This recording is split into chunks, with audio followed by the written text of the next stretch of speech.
We've always defined ourselves by our ability to provide solutions, to do more with less, build something from nothing, to make the unknown known.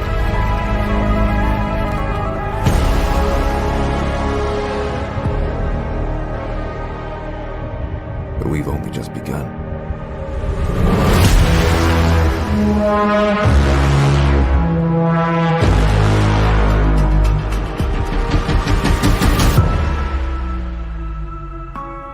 And we must never forget that our greatest accomplishment cannot be behind us, because our destiny lies beyond.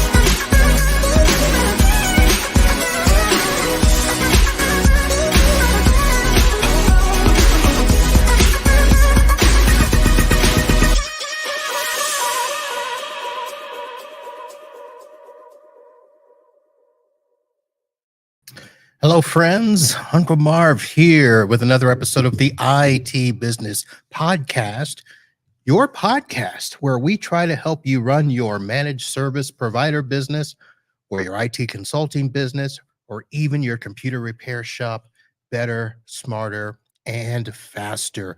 Folks, this is the live show for Wednesday, April 26th, and it's just going to be me today. I had promised you guys some time ago that I would do shows where we would not be featuring a guest or vendor.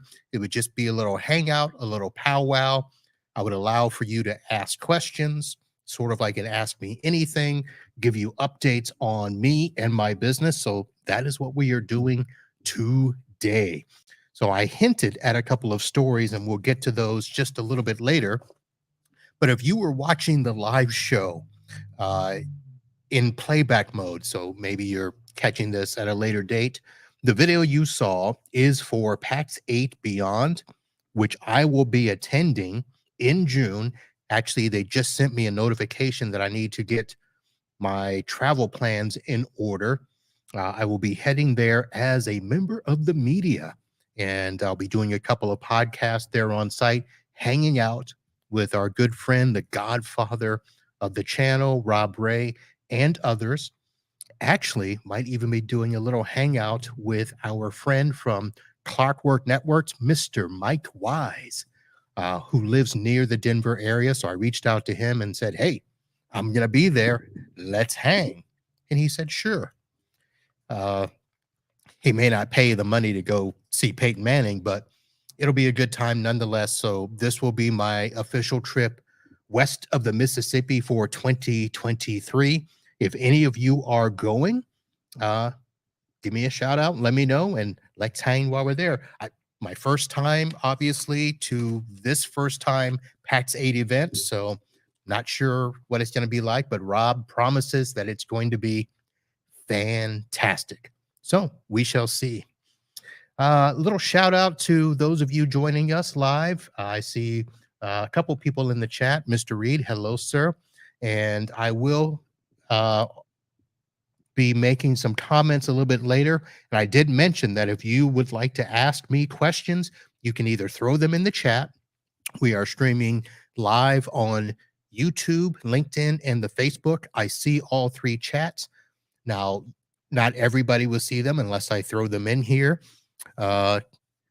Giles, hello there from Cabo or Costa Rica or wherever you're watching from. Hello, hello. So if you'd like to join in and you've got a tablet or computer nearby, you don't have to be on video. but I've put a link where you can join me. Of course, I do have a little screening process, so it's not like you're just going to pop up on the show and surprise me. You'll end up in the green room. But like I said, you can come on here and join me for a bit, or you can pop a question in the chat and I will answer. So that is how the show will go tonight. In terms of stories, I will go ahead and start with a question that I had asked some people earlier. So I've got obviously my patrons. Thank you very much for your support. And I have my unofficial board of directors. They used to be called the Peanuts Crew back on the Podnuts Pro podcast, but I don't have a name for them yet here. But sometimes when I'm looking for a little feedback, a little guidance, I may throw, some questions or comments their way, ask for their feedback and stuff. And the question that I asked was, if you offboard a client on a Friday and the new MSP breaks the server over the weekend, how much help would you give them in restoring a backup? So that was the question that I posed. I got some interesting responses, and I won't go into all of them because some of them are, let's just say, pretty funky with the response. But I did get some good responses. Of course, most of the responses were, why don't you just give them your best effort or give them access to the backups? Basically, once you do the handoff, you're good, you're done. And that seems to be the consensus, that once you do a handoff with a client to a new MSP, they are responsible for everything. Now, I had mentioned 2 shows ago where we talked about, sort of the unofficial best practices of offboarding that I like to follow. And one of the things is to, first of all, have a plan. And this is something that, I'll be honest, I did not have a plan for. I did not certainly ever think that I would hand off a client and run into this. And the reason is this: I did mention that this was the client that I was going to be getting everything back from. This is that client. Literally, I got the computers, the phones, the access points, the switches. I even got the firewall back. They got new internet service. I got tablets. I got iPads. I got tons of stuff back that is all stacked up here at my office. So all of that came back. And the plan was that we would do the initial pickup on Friday night, get as far as we could in the van, filled up the van, came back to my office, unloaded, went back Saturday morning. And it only took us 2 hours to finish loading up everything. So we had everything except for the server. The new MSP was supposed to take the server, put it onto their network, and they were going to just simply do an image of the server onto their equipment, and then I would pick it up and I would be gone. So when I got back Saturday and asked, so when do you think the server will be ready?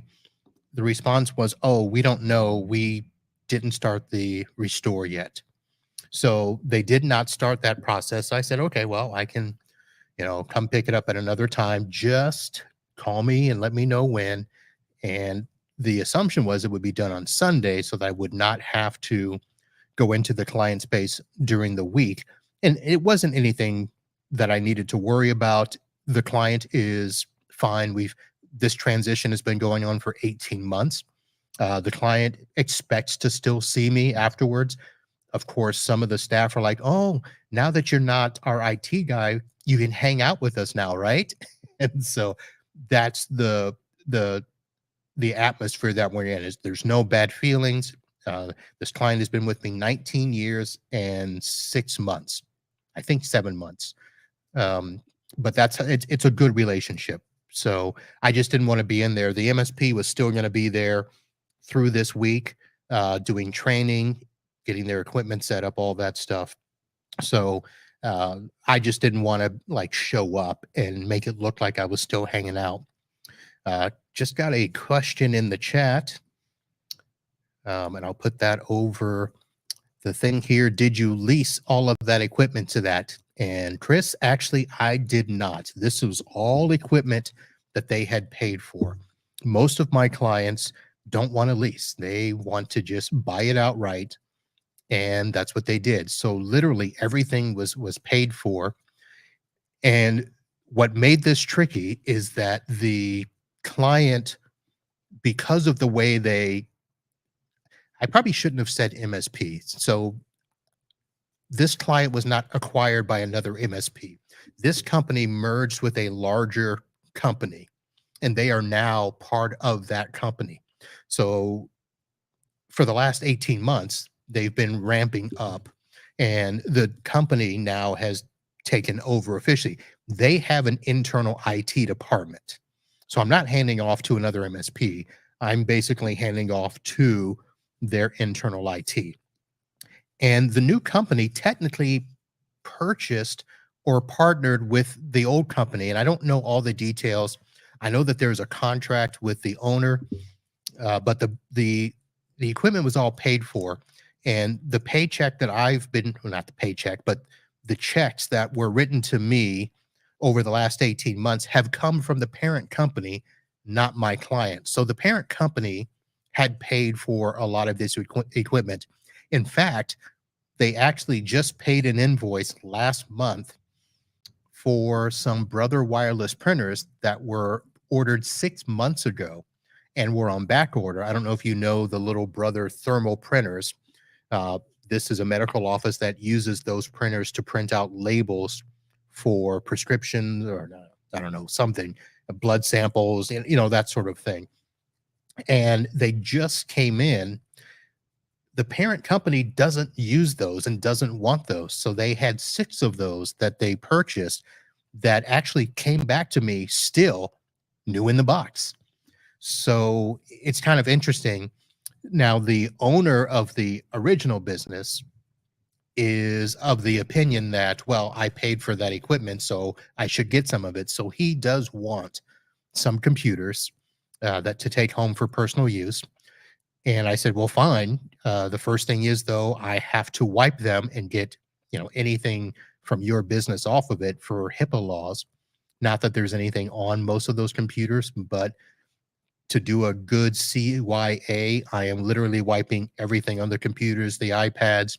And then once that is done, then they can have whatever they want. And they're going to pay.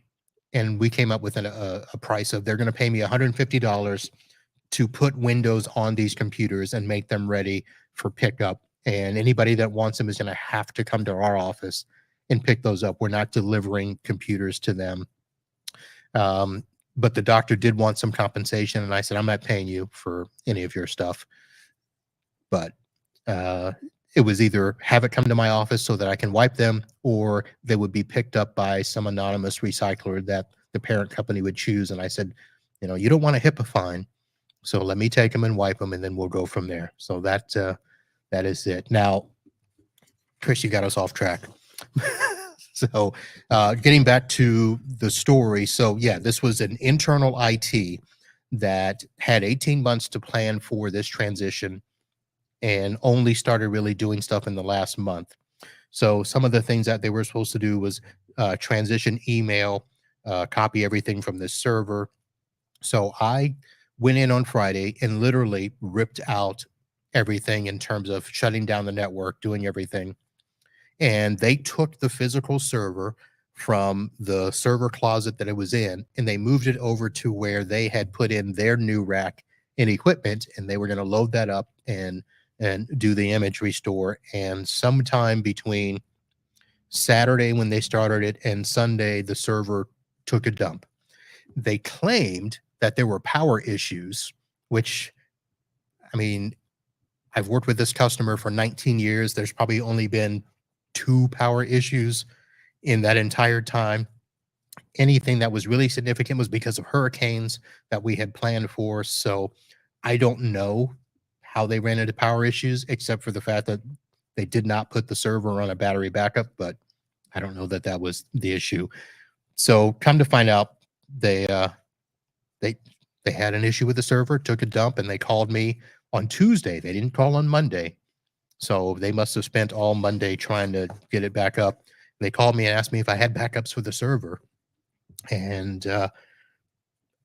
I said, okay, yeah. I mean, I was going to keep your stuff for 30 days. So what I ended up doing, for those of you that really want to know the answer to the question, I took the images from the Synology NAS that we had because we did a local backup to the NAS and then from the NAS to the cloud. So I just took the images, threw them on an external USB, told them it was ready. This morning they came over, picked it up, and went back and went about their merry way. And as far as I know, they were doing a restore and going along. So that was as far as I was willing to go for them, just to simply do that. I did not charge them for the time to do that. I'm charging them for the external drive I gave them. It was a 2 terabyte external drive. So I'll charge them for that as part of my offboarding. So that was fun. One of the answers that I got was the amount of help you would give a client in restoring a backup after offboarding would depend on the terms of your offboarding agreement and the level of support you are willing to provide. It is recommended to have a clear onboarding process in place that outlines the responsibilities of both parties and the level of support that will be provided after the offboarding process is complete. And that's where I basically stopped and said, look, once the offboarding is complete, I'm done. I'm out. So that's where we were. And this was, in my mind, a very generous thing that I did to say, yeah, I have it. You can have it. Now, I did not offer to do the restore for them. And I would not have offered to, provide any hardware or anything like that. But that was pretty much the plan there. I did have a Jay respond and said that he loved the question. He had about the same thing happen, but told them once we remove you from the system, all your backups are gone. So that was pretty interesting. I have said that, but I haven't been as strict with that. Usually I will still keep it for 30 days. That's part of the offboarding that I charge is that, look, we'll keep your stuff for 30 days just in case there's any issues. And then after that, gone. So that is where we are. So that is the question that I put out to the community. If you guys have any comments that you'd like to share, any thoughts, go ahead and again, you can throw them in the chat. You can send me an email, which a lot of you like to send me emails. So I've been reading a bunch of those. So send me the email with your response and what you think should have happened. I put a note on here. So when I first started researching some offboarding stuff, I wanted to go out and see what some others had done. And I did not put this together, but I had a link to a company that I'm interested in. And if any of you know them, it is a company called ITS something. I'm trying to type and write at the same time. So if you're watching, I apologize for you looking at my bald head, but it's a company called, here it is, Intelligent Technical Solutions. So this was a company that I saw that there was a person that had been writing blogs for a couple of years now, and I've paid attention to them, but there was a blog that was posted, I believe it was last year, that was pretty nice, obviously from their perspective as the IT company. And they had the title is called Leaving ITS. So as if they were losing a client. It's Leaving ITS, the hows and whys of offboarding. And I'm going to put a link to this because I think it's actually a pretty good document that if you have a client that is leaving, you give them your process, which is what we talked about, having a plan. Let them know how it's going to be as they offboard and after they offboard. And I think with this client, we did a pretty good job of talking about the process, what happens during the offboard, what happens the day of transition. Everybody was quite understanding of, knowing when things were going to go down. Everybody knew at 5 o'clock on Friday, network was going to go down and we would start removing stuff. They would start bringing stuff in. It was pretty interesting, but we did not have anything in place for afterwards in that type of situation. So again, intelligent technical solutions. And I have reached out to them to chat with them some more and see if they'd be willing to come on the show. If any of you know of that company, reach out and hook me up. Let's see. Number 2 that I mentioned in the social media in terms of topics tonight went to a client today that is a subcontracted client. This is a client that is in Miami, first of all, which I hate driving to Miami, but it is a client that they're based out of Boston, but they have an office down here in Miami. So I go down to support them usually 2 to 3 times a month. And I got the email that they had a system that they needed me to probably wipe and rebuild because the Dell technician that had shown up for the repair left before making sure the system booted properly. And the system was in a state now where it got to a screen where it said inaccessible boot device. And my first thought was, why don't you make the Dell guy go back out there? And I guess they were in a battle and Dell didn't want to go back out, but they were saying that they had to, but they wanted me to go and check it out for them to see if this was really a hardware issue or if it was just, poor techmanship on the part of Dell. And basically what it was, I think this has been a standard practice for Dell, and I don't know about other companies, but I know that Dell, if they are doing a re-image of a system, they literally stick a drive in, either it's a USB drive or CD or whatever, they'll start the restore and then they leave. And they expect for you as the company or end user or whatever to finish the Windows setup yourself, which I have always found to be ridiculous.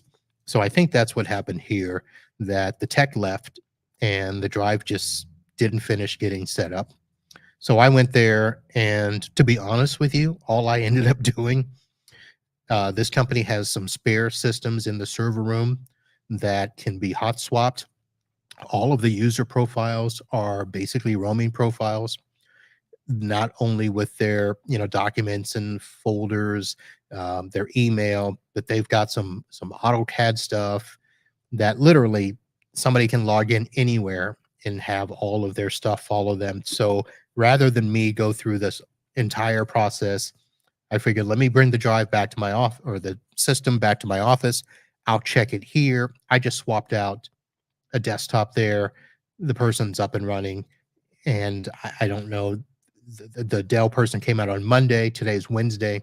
So that person's been without their computer working on what they call a touchdown station. It's basically a remote station that's not a full setup. So I just said, let me do that, get them back up and running.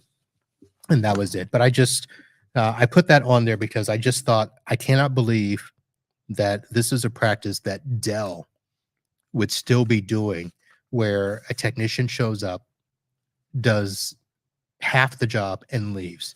So I don't know. I don't work with Dell. I work with HP, but I always take on the full responsibility of the system. From the time it gets to me or to my client, I only call support if I know for sure there is a failure. Whether it's the hard drive or the memory or the board, I would take care of as much as possible without having to call them. And only if it turns out that, yes, it is a piece of hardware, they come out. Usually on hard drive stuff, I take care of that for this very reason, because I don't want them to come out, do a half-ass job, and then I still got to come back and do it. So I might as well just do the whole job. Hard drives are cheap. And if I've got to, re-image the stuff or pull down from backup, I can do that much faster than waiting for a tech. And if any of you have any other experiences with Dell or other technicians, let me know. All right, before we get to topic number 3, let me acknowledge our sponsors here. Of course, we all know that our show, the IT Business Podcast, is presented by NetAlly.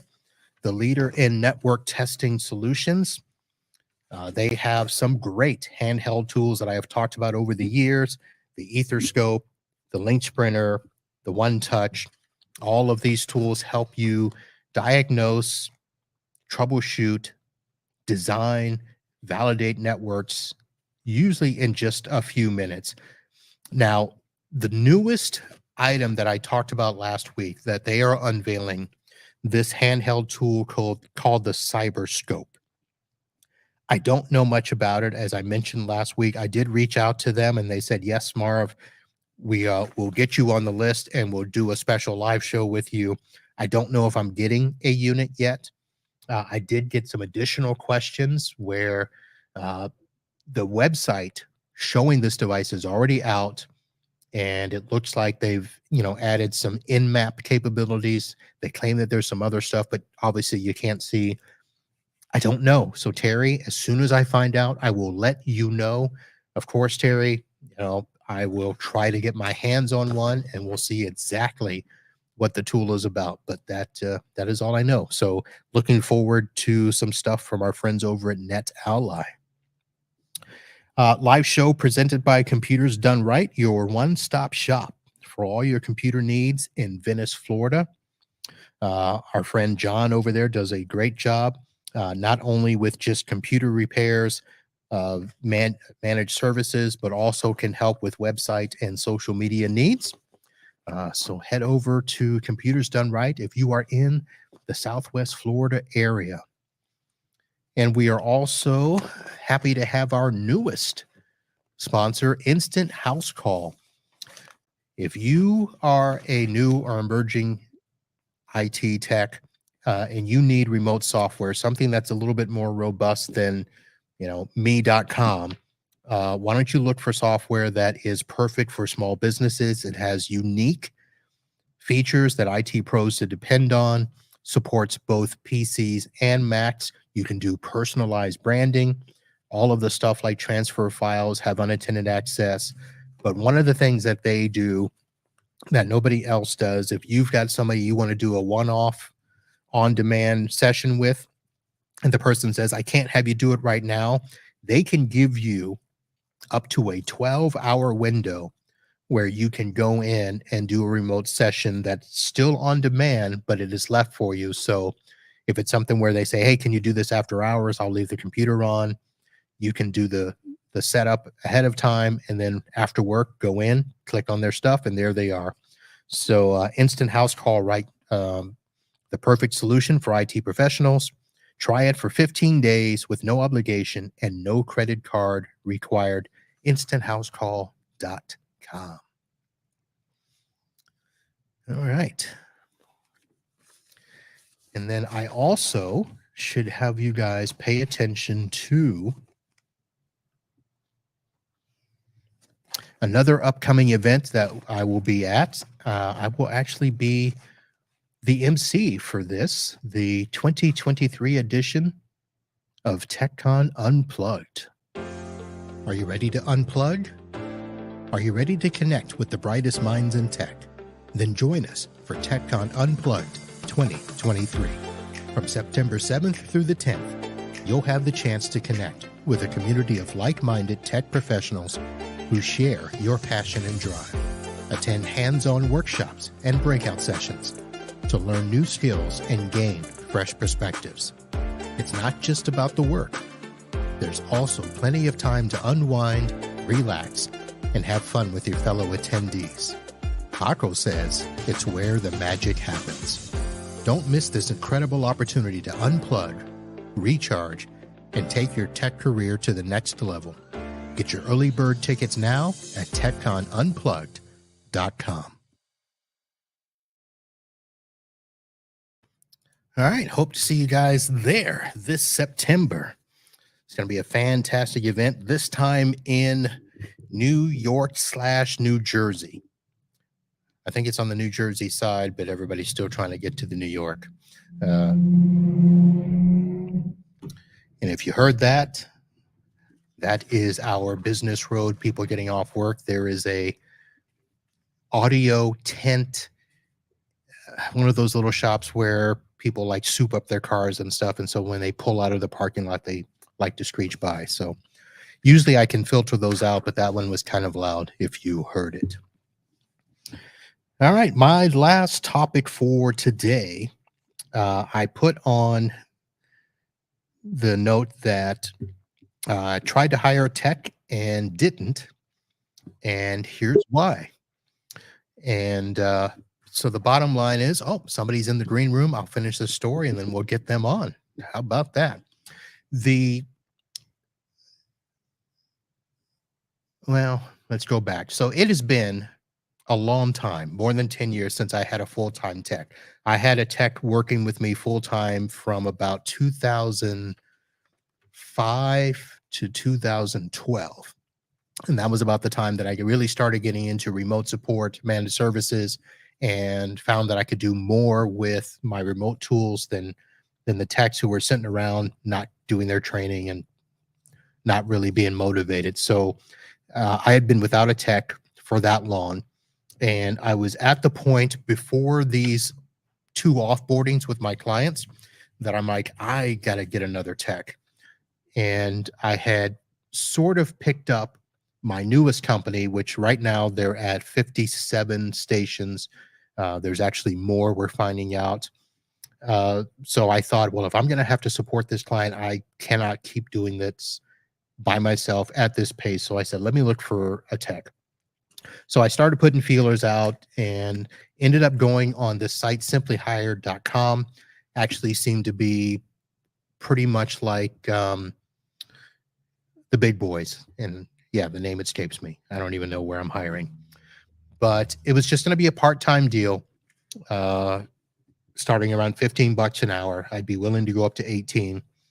And found a kid, and yes, he's a kid because he probably was in his very early 20s and had been an intern for 2 years while he was in school and worked at his first job that he was at for 4 months and offered him the job because out of all the applicants, there were others obviously more qualified.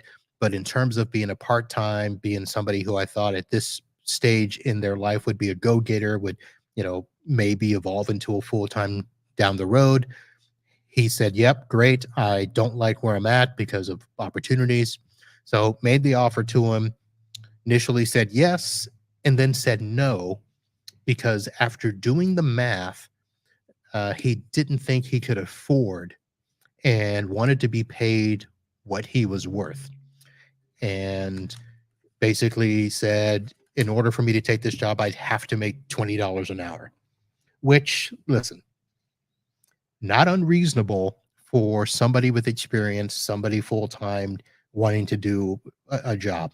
But it was just striking at the young age that the attitude was, I need to be paid what I'm worth. Well, come to find out, this person was doing 24 hours at the job that he was at. So he's part-time, was working remote part of the time, and maybe visiting a client once or twice in that time. The part-time days were Monday, Tuesday, and Wednesday, 9 to 5. So he's working Monday, Tuesday, Wednesday, one on Thursday and Fridays off. One of the things that I had mentioned is that every now and then we're going to have a weekend where we're going to go do some stuff. So I'd like them to be available, maybe once a month. And he thought that that was excessive. He wanted his weekends free. And I'm like, dude, you're part-time. So that jaded me. So I'm like, you know what? I only need to get through the next month by myself. And then there will be a situation where another junior will come in at this new client that is at the 57 workstations. So once that person gets in, I'll probably be back to the level that I was before. I just offboarded one client. I have another client that will be offboarding in the next couple of months, but this new client covers both of them, and I have an opportunity for some more. So maybe we'll see what happens in a couple of months or so. So that is the story there. So I tried to hire a tech, but the tech said that I was too cheap. and he wanted to be paid what he's worth. Whatever. So in the green room, one of the people that I call friends, somebody who, we're going to see if he will be headed up to TechCon Unplugged because that's in his neck of the woods. I'm talking about Stan, the man from Fluid Design. Stan, how are you? What's going on?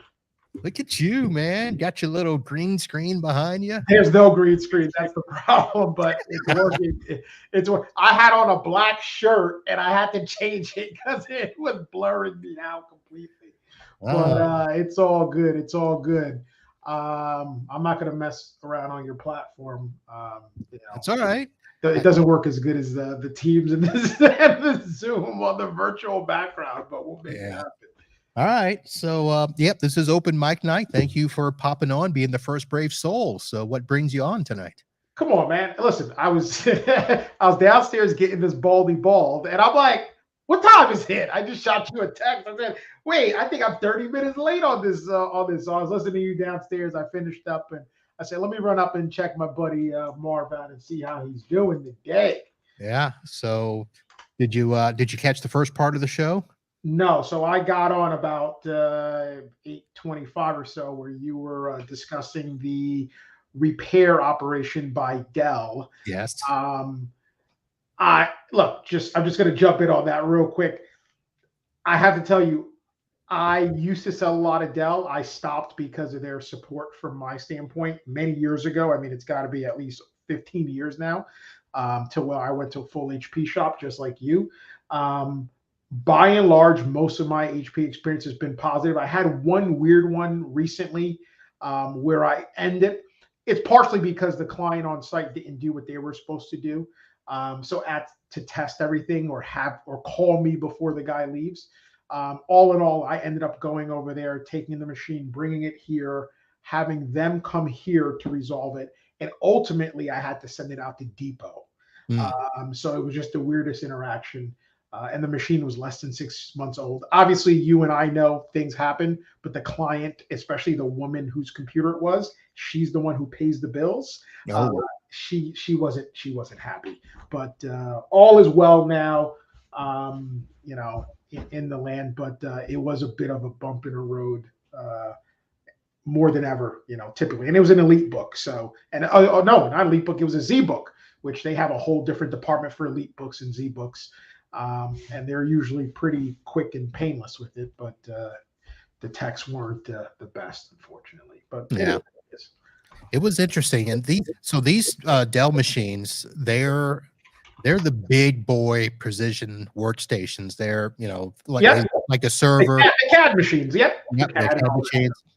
They got dual 1080 TX video cards in them. So, I know we both have a lovely friend who sells a lot of that kind of stuff. I can tell you right now, I have customers that are in that business, that are architects and are engineers, and they just never need a $10,000 computer. Maybe they're not doing intense stuff, but most of the time, at least when it comes to HP land, I actually have one next to me. I deal with the Z series line in that respect, but in terms of pricing, things are usually no more than $3,000 to $4,000 tops, and that's on the high end.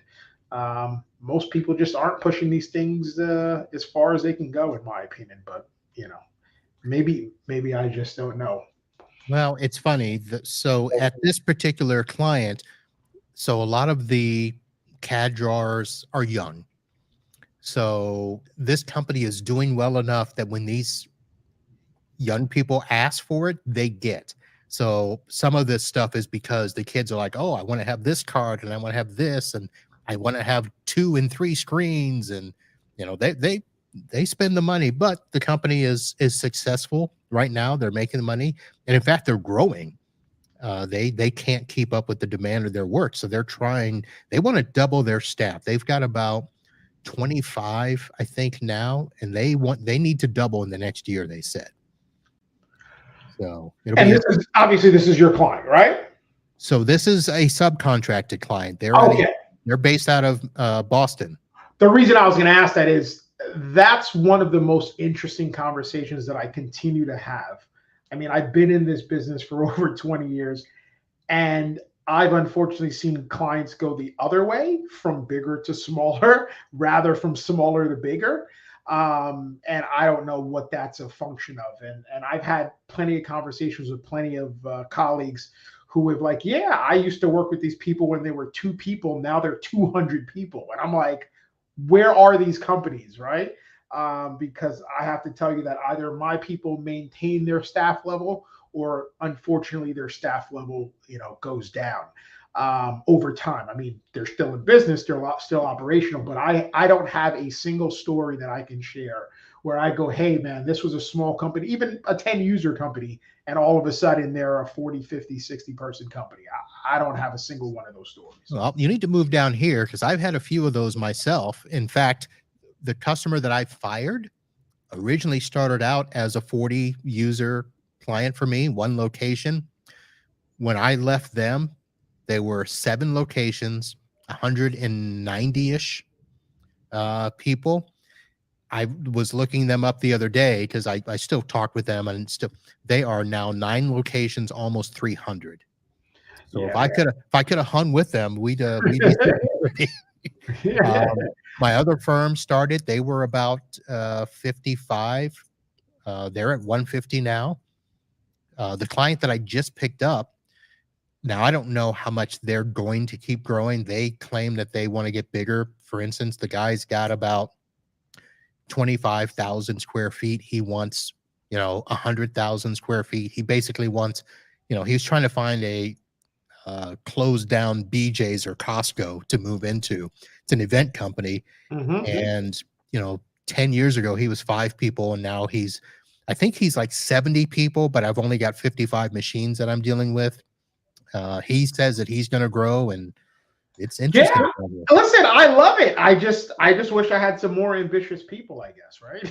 I guess that's the other side, right? Yeah. Oh man. Well, what's funny about it is I've seen a lot of people's revenue grow and not necessarily their body count, which obviously is the ability to do more with less, I guess, right? Yeah. But, so yeah. So what was your topic list? I forgot. Did you hit them all? So you got the second and the third topics. The first topic was I'm on this offboarding series that I've been talking about for the last month or so. So this past weekend was the offboarding of my medical client, where I actually got back all the equipment. Okay. And we were going to go pick up the server over the weekend. So we shut them down at 5 o'clock. The new company took the server, put it on their network. They were going to image the server onto their network, and I was going to come back and get that. Well, they didn't start the image until Saturday. I didn't hear from them Sunday or Monday, but yesterday they called me and said, do you have a backup? The server took a dump on us. Now, at first I'm like, your server, your problem. Go pound salt. But I actually ended up, well, first, what would you have done, my friend? Okay. Well, technically you're under contract till the 1st, right? 30. No, I'm on contract until I pick up all the equipment. We shut them down Friday at 5 o'clock. So the 21st? Yep. Okay. So not a similar situation, but I'll just let you know. I'll share this story. I'm gonna chime in on this. First off, let's go with my way for a second. The 30th would have been the last day. Okay. They call me on the 1st. I don't have anything for you. That's it. I'm just telling you, right? So you still didn't have the server in your hand. I get it. My thing is, until that's back in your hand, I guess you're still technically on. I'm assuming you were doing HaaS with these guys, hardware as a service? Actually, no. Why did they have your server? So listen, my customer paid for everything. This is all their equipment. So in most situations, I'd be like, okay, see ya. Yeah, you just leave everything behind. But it's a medical client, and the new company they were just going to dump all the stuff off on a recycler. They were going to say, hey, somebody come pick this up. I said, no, no, no, no. I don't want that stuff to get out there and have a HIPAA violation. And, somehow I'm responsible. So it was my option to them. Let me grab all the stuff, bring it back to my office. I'll wipe it. And they were like, cool, saves us from having to do it. And we don't have to worry about it. And so that was the whole thing. Okay. And you're looking at it from the perspective of your BAA and blah, blah, blah. I get it, right? Which is another reason why I don't deal with medical clients. So right, I'm just telling you, right? Like, look at that. The guys, they were going to go do something else unbeknownst to you. And either you heard them or you caught a whiff of it, which is why you're able to kind of step in, right? In another situation, they could have done whatever they've done and you would have never even known and still opened yourself up to what you don't want to be opened up to. So I get that. Now, my thing is, I wouldn't have had nothing. So I'll just give you the reason I'm mentioning this. I just had a client that I offboarded for the beginning of this month. Just so you know, 6 weeks. They let me know this February 24th. No big deal. Contract is up April 1st. So I exist with them until March 31st, essentially. I sent out, they sent me a letter. I sent them a nice letter back. These are all the services that will cease to exist at the end of the contract, which included, backups of, all the 365 content, backup of the Google Drive content, and on-site backups on the data. As a footnote, I made it clear that all local and cloud backups will cease to exist as of that date, right? I mean, that's it. I just put it there in black and white. I don't hear on the 1st, this was February, so March 1st, client gets their bill for the month. They pay their bill in full. I'm happy now, right? No one's trying to stiff me. I send the client in a secure email all of their credentials, everything in regards to their environment. What happens? I don't hear a peep, right? A question here and there about certain things, and I answer it, no big deal. But we should have all known something was interesting when they looked and said, what is this thing here? It's called a Datto. What is it? Yeah. Right? We should have known. But essentially, they were supposed to onboard this client, right? And I saw some agents dropping here and there. March 31st, all the agents on the servers were still there. All the agents on the Windows machines were still there. And only 1 or 2 agents on the Macs were still there. But the point is, they obviously didn't fully replace me. And somewhere, I think it was a 30th, I get an email from those guys. How long do you keep the backups? And I'm sitting here like, did you not read? I said, please refer to the earlier email. And this is the new company. And the client's on the email, which, in my opinion, doesn't bode any level of confidence or shouldn't. And I just kept saying, reference that letter. And then I said, listen, as of close of business on March 31st, we will not have any local data. We will not have any cloud data. Everything will be purged from our system, right? I deleted everything in Keeper in regards, I don't want anything to do with you as of that day. So if that was me and you called me on April 1st and said, do you have a backup? Nope. Have a good life. And in all seriousness, and some people may call me a jerk, I hit that button in Datto, delete all local and cloud data at close of business on the 31st. Same thing with Backupify, because I wasn't paying another month for that stuff. And contract was up. I had my cancellations in with the vendors, and you were no longer a client as of April 1st. So if you're not a client, you don't get treated as such. So yep. I don't know if that answers your question, but that's a long way for me to say no. If it was the date after, I'm just, April 1st, those guys call me. I don't have nothing for you. Sorry. Which I think most people are like that. Whatever the day is that we're done, that means done. Well, and this is the thing, and I don't know how it was in your scenario. They had an entire month of overlap.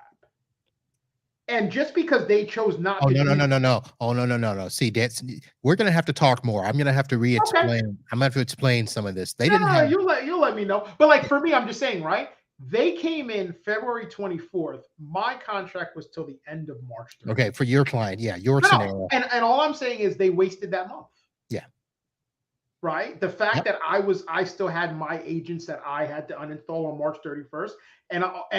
And by the way, even if I take somebody over, I always advise that month overlap. So if I need to ask the other people something, I can, which usually I pride myself in not having to do that. That's my own thing there. But it's just like, you can't be emailing me on the 31st asking me questions that were essentially answered back in February. And if you chose not to read that email, then that's on you. But the client was made aware, her attorney signed off, and everybody was in the know. So as of, like I said, April 1st, you are no longer a client. Have a great day. All right. Well, if you're willing to hang with me for a few minutes after the show here, Of we'll course. continue that in the post show. I want to go ahead and start to wrap up here. I want to let everybody know that if you are behind on the shows, go back and listen to last week's show, Tech on the Beach. My new friend, Allie Johnston, who started a tech business in my hometown of Satellite Beach, Florida. Seems to be a very popular show. So I don't have the notes from every single week, but doing a quick search, that show last week seems to be the most popular of 2023. Very interesting show with Allie Johnston. Let's see, next week. Who do I have next week?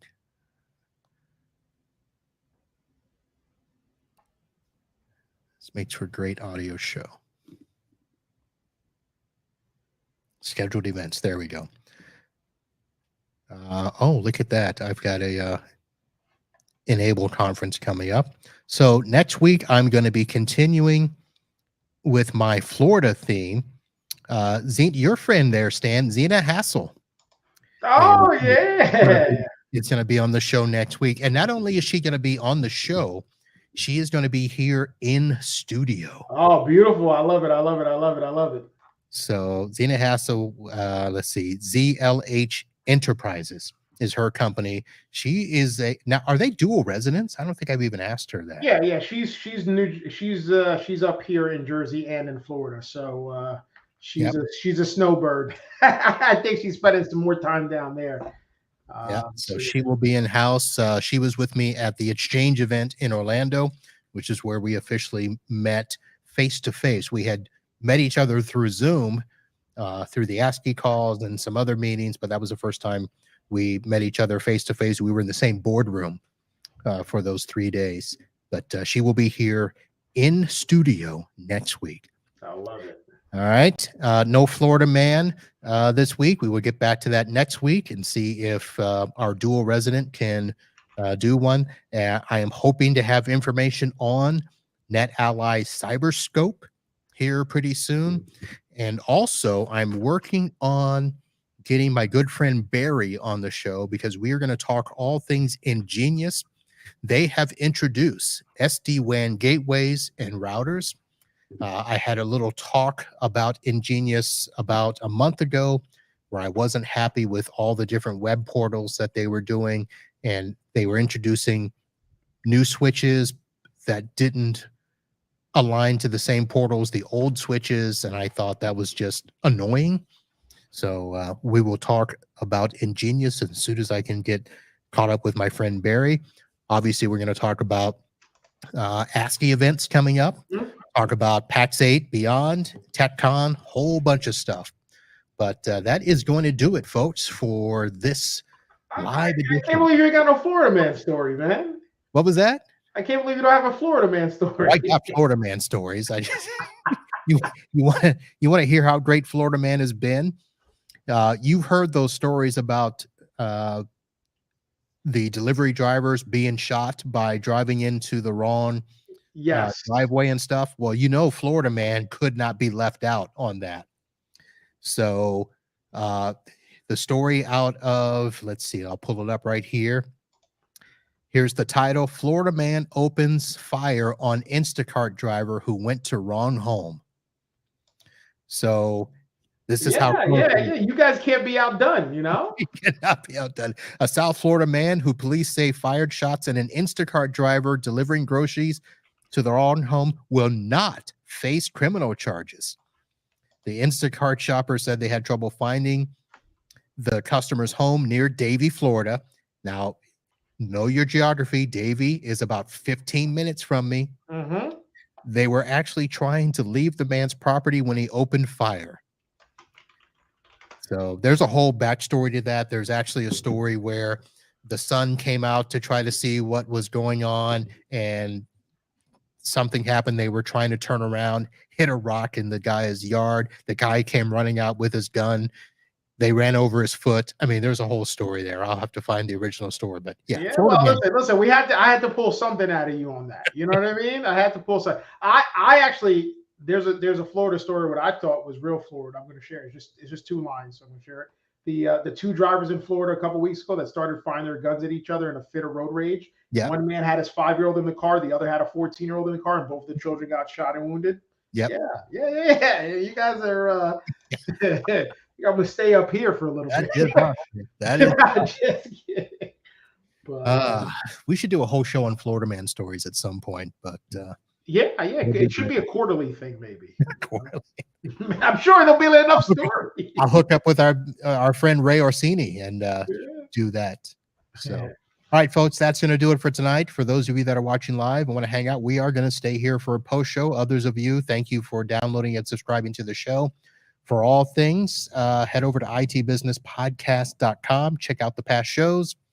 And, we are going to be doing a little, I'm teasing an idea of a newsletter so that I can send out to patrons and subscribers and people that really follow the show when I have things that aren't necessarily show related. We'll talk about that more, but that was something I had on here to talk about, but we're running out of time. But check back with us, and we'll see you all soon. And until next time, holla.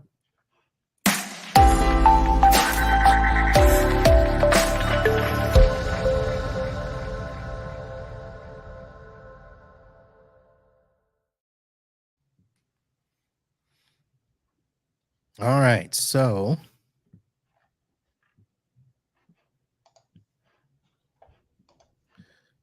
there we go. Got to get my record button stopped. So let me go back and just get you caught up on the story, and those of you that are still with us can chime in. Some people had asked some questions earlier. So this is a client that merged with another business.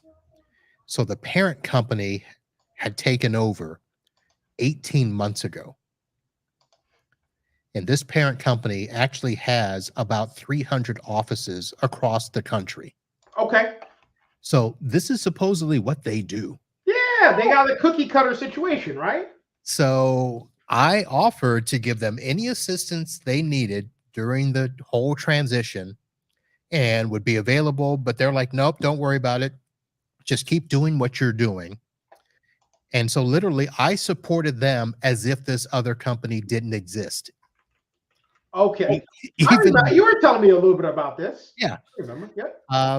So yeah, we've had a couple of things back and forth, but this was the situation where about a month ago they said, okay, here's the date we're going to be transitioning. And as far as I know, it was literally, we want you to take your shit out so we can put our stuff in, to use an old George Carlin phrase there. And I'm like, oh, okay. So it was just, literally rip and replace was what they were doing. They had ordered internet service. They were going to transfer email. They weren't going to keep the company's domain. Oh, just let it go. We don't care. We don't want to forward it. Yeah, no, let it go. They're going to be absorbed into the mothership. So apparently, non-smooth transition, huh? Apparently, the staff was supposed to be using new email from the mothership, and they just never did. Yeah, but here's the other side, and nobody was checking if they were or weren't. It was weird. I'm getting mixed stories, but the bottom line is the mothership didn't force them to make the change, and it wasn't my place to ask or find out or do anything. You told me to do stuff as usual, so I did. And So here's a funny thing that happened. So Friday, I have my subcontractor Adam who's there helping me.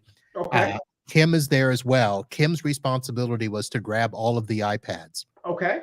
And she had a list of all the users and the iPad numbers and all that stuff so we could check it off. All the pins were supposed to be reset. We're going to wipe all those. So Friday, I'm there 4:50. And somebody's saying, so is it possible for us to keep a couple of those iPads? Because come Monday, they're going to want to use Square. And I said, aren't you giving them iPads? Yes. Can't you download Square for them? It hasn't been approved. Not my problem, man. Not my problem. And again, I'm sitting there thinking, how long have you been preparing for this takeover? They haven't been.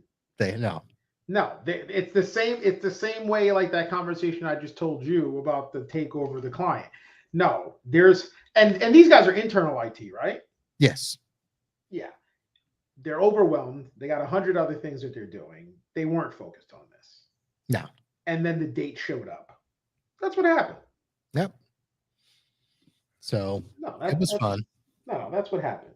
So, I would have watched it all burn in flames. I unfortunately get a thrill out of certain things, especially when they're not my problem. And there's nothing more I hate than you making your problem my problem. Yep. Right. So, but I just figured, hey, I'll look good. Yeah. No. And I understand that part. I think it's a Sagittarius in me if you believe in signs and astrology. Yeah. I look forward, not in the rear view. Yeah, I don't think I've taken a climb back. I actually had a funny story about that. Somebody told me the other day. He brings up this guy said, I know that guy. He used to be a client of mine. He used to be a client of mine too. It ends up it was a web developer. And he goes, oh, he's coming back. And I said, oh, you're letting him back? I said, that dude was nuts. He goes, yeah, you're right. He's nuts. But I said, yeah, I mean, you're good with that guy one day. He's like, he was a lawyer, ran out many associates over the years. I mean, I've seen people have breakdowns in his office. I mean, nobody stays there, not even the office, nobody. Wow. He's just one of those guys, just like a tyrant. And I said, yeah, he might be good with you again in the beginning, but just remember, you'll remember why you broke up in the first place. Yeah. You know? So. Oh, man. So what's the show you going to? The next one I'll be going to is the PAX 8 Beyond. So when is that? Oh, PAX 8 Beyond. No, didn't you say there was a show up in this area? Oh, that's ASCII, right? That's a TechCon Unplugged that I'll be when is that? for. That is September. Oh, it's in September. Okay. Yeah. I don't think that far out, but do you remember? September what? September, I want to say the 20th through the. Okay, so that's like the third week of September. Okay. Yeah. All right. Maybe you'll see me there. So I have I'm going to Channel Pro next month, which is in Chicago. I'll be speaking there again. And then I will be at ASCII, New Jersey as well, which I don't think you'll be there. But no, I won't be at ASCII until June. Where's June? The Tampa one at the end. It's at the end of June. Okay. I didn't actually slate a second one yet, so I got to look at the calendar and see what they got going on. But, I was corrected. TechCon is September 7th through the 10th. Well, that's a problem. Why is that? Because Channel Pro Boston, which I'll be at, is from the 6th to the 7th. Oh, well, then just hop on over when you're done. Yeah, I'll be right at the airport, right? I mean, the good stuff happens on the weekend anyway. So I've heard. So it goes literally till Sunday. Yeah, so they extended it. It used to be Saturday and Sunday. Then they would do, Who puts that on? Who what? Who puts that on? MSP Unplugged, Paco and Rick. Rick with what's this company? TechSmith. Okay. Now I just want to make sure. So this isn't the folks in Jersey City. No. So Uh, they're actually starting Thursday. The actually, evening so the evening yeah, festivities start that night.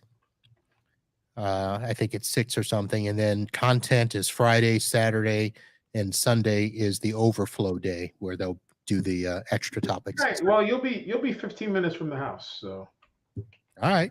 yeah. All So right. Actually, we should yeah, do the Uncle Marv open house at your place then. yeah, man. Yeah. Here we go. We got the yeah, you're literally I see where I'm looking at the It's the Delta Woodbridge. yeah, no, once it's in Island, so it's literally 15 minutes away. It's where?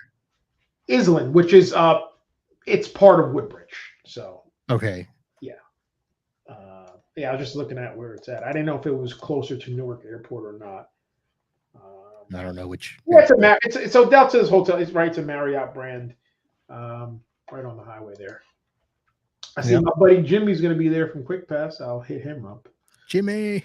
Yeah, so Jimmy's obviously he'll be there because it's local because he's in the city. So all right, well, good stuff.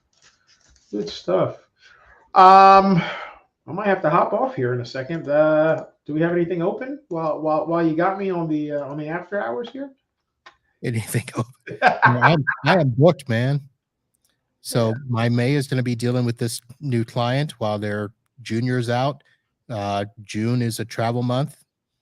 So that'll be PAX 8 and ASCII. That's 2 in a month for me.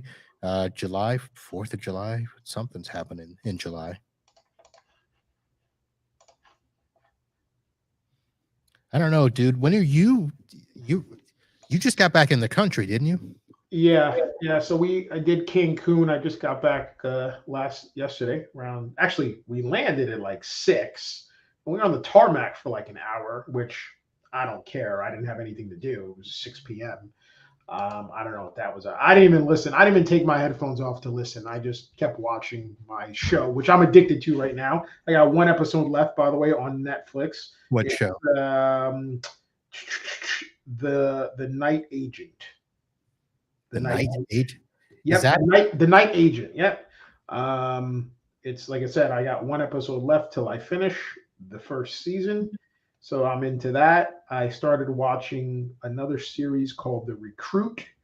Kind of into that one. I'm all into the military style, shows. So that's what that's kind of about. But dude, I've been slammed. So, I'm looking at my schedule and it's back to back, which is a good problem. I was listening to what you were saying. So I can echo that sentiment of being busy with things that are going on and then kind of having things come down, right? Yeah. So, I just did a major deployment for a client, 30 machines, people at 2 locations, and that went very smoothly. Actually, I was talking to him today. And he's like, dude, so everybody now has a laptop. So all the employees in the field, most of the employees were in the field and they go to client sites. So they've always had laptops, but the people in the office did not. Obviously, living in the post-COVID era, now everyone has laptops. The people in the office have the docking station set up and all that. Obviously, are they fully cloud? No, actually, no, we're not. I run everything through Parallels, Citrix style. I've been running Parallels at that site since it was called 2X, for those of you who remember. So that's pretty much the setup there. We are doing Azure AD as well, right? So I do have the whole hybrid setup between on-prem and the cloud. This was actually a 2-in-1. So not only did I get everybody laptops, but we were running Exchange 2016 in-house, and they, until now, didn't want to pay for Office 365, for M365. So we finally got them upgraded from Office 2010 to now 365. And I moved the Exchange from on-prem to outside. So that happened. So it was, like I said, it was like a 2-in-1 essentially in that regard, but it went according to plan. I created my master image. It was funny. I was sending our mutual friend Chad some photos, like I was imaging 5 machines at a time, and it was taking me under 30 minutes to do all 5 because I had everything set up right. So join them on the domain. Hey, Marv, you're the next user. Come here. Here's your new computer. Sign in. Give me your old one. Get out. So talking about cleaning up, we actually still have the machines. This is my 3rd refresh with them. For some reason, they were going to like hand things out to employees. They still have the machines from the last refresh there. So I'm going to have to just go in there, But they were going to allow employees to take them for home use? Yeah, like we wiped them out. There's nothing on them, right? I mean, it was that or we just toss them, right? So I think somebody was having a whole conversation about recycling. I'm just going to tell you, I personally don't have time for that. I don't think you have time for that. Us being smaller shops, that becomes a bigger burden than it's worth. Well, so I was looking at having, one of the things I was going to have my tech do was this recycling, because so you have to pay for pickup down here for recycling, which I'm assuming is becoming the norm across the country. What do you mean recycling is in from? Explain.